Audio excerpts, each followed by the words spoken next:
All right, let me tell you about the wildest flight I've ever been on it as a passenger, but as the guy who just bought the whole damn airline. Picture this. It's a crisp fall morning at LAX, and I'm strolling into the first-class lounge, looking like I just rolled out of a coffee shop in my old leather jacket and faded jeans. My name's James Carter, 67 years young, a retired Air Force pilot who's seen enough desert skies and combat missions to know how to keep my cool. I'm not here to flex, never been my style, but today's different. I'm the new owner of Horizon Air, a $1.2 billion deal I sealed last night, and I'm about to catch a flight to Seattle to announce it. Nobody knows yet, and I'm fine with that until I meet Lisa Morgan. Lisa's the gatekeeper of this swanky lounge, all sharp blazer and sharper attitude, the kind of person who sizes you up in half a second.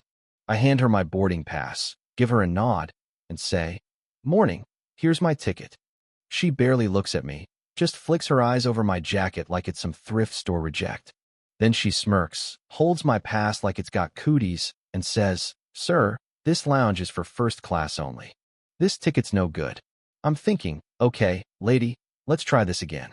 Could you check it one more time, please? I say, keeping it polite, but firm. She rolls her eyes so. She rolls, the man says, loud enough for the whole lounge to hear. "I've been doing this for 15 years.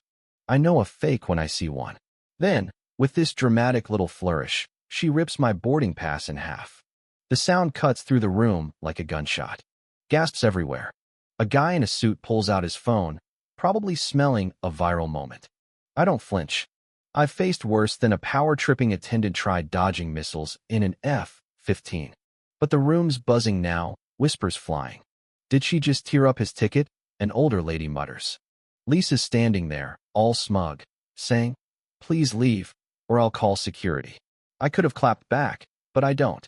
Instead, I pull out my phone, dial my COO, and say, cool as ice, "Mark, we're moving up the press conference.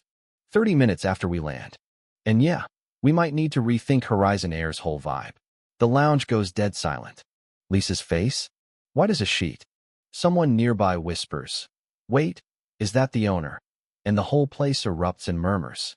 Phones are out, recording every second. Lisa's frozen, realizing she just shredded the boarding pass of the guy who signs her paycheck. Now, let's rewind a bit. I grew up in Mobile, Alabama, in the 60s, where doors were slammed in your face if your skin wasn't the right shade. I fought my way into the Air Force, became one of the first black pilots in my squadron, flew 120 combat missions, and earned a distinguished flying cross. They called me Night Hawk, half as a jab, half because I could slip through the dark like a ghost. After the military, I built a quiet empire in private equity, backing small businesses, especially black-owned ones, and never chasing the spotlight. But when I heard stories about Horizon Air's lounges treating people like they didn't belong, it hit a nerve. I've been that guy judged, dismissed, underestimated. So I bought the airline, not for clout, but to fix it from the inside. Back on the flight, I'm in seat 2A, sipping sparkling water Lisa finally brought me after ignoring me for half the service.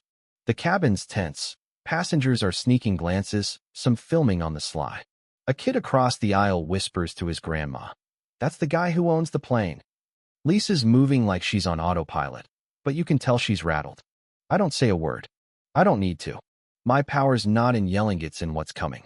I pull out a folder, embossed with Horizon Air Board of Directors, and start reviewing my plan. Mandatory bias training, new customer service rules, a culture where nobody gets treated like they don't belong. We land in Seattle, and the jet bridge is a circus. Passengers are buzzing, phones still out. The CEO, Tom Reynolds, meets me at the gate, looking like he's aged a decade. He grabs the mic and says, "Folks, this is James Carter, Horizon Air's new owner. What happened today was unacceptable, and we're sorry." Then he turns to Lisa, who's standing there, eyes glassy. "Ms. Morgan, your actions humiliated our chairman. You're terminated, effective immediately." The crowd gasps. Lisa's shaking, muttering, "I didn't know." I step forward, calm as ever, and say, "Thank you, Lisa. I hope you learn from this. We're building something better here." The passengers clap, some cheering, others nodding like they've just seen justice served. As I walk off the jet bridge, Tom claps my shoulder. "You didn't have to make it this public," he says. I shrug. Sometimes you need a spark to start a fire. By the time I reach the terminal, the story's gone viral. Horizon scandals trending, stocks down 12%, and news vans are circling. But I'm not here for drama. I'm here for change. Tomorrow, I'll roll out training programs, sit with employees, share my story not just as the owner, but as a man who's fought for every inch of respect he's earned. So what do you think? Was Lisa's firing too harsh, or did she get what she deserved? Should James have given her a second chance, or was public accountability the only way to fix a broken system? Drop your thoughts in the comments. Hit that like button if this story got you fired up, and subscribe to catch more real-life dramas that'll make you rethink everything. Let's talk. What's your take on justice?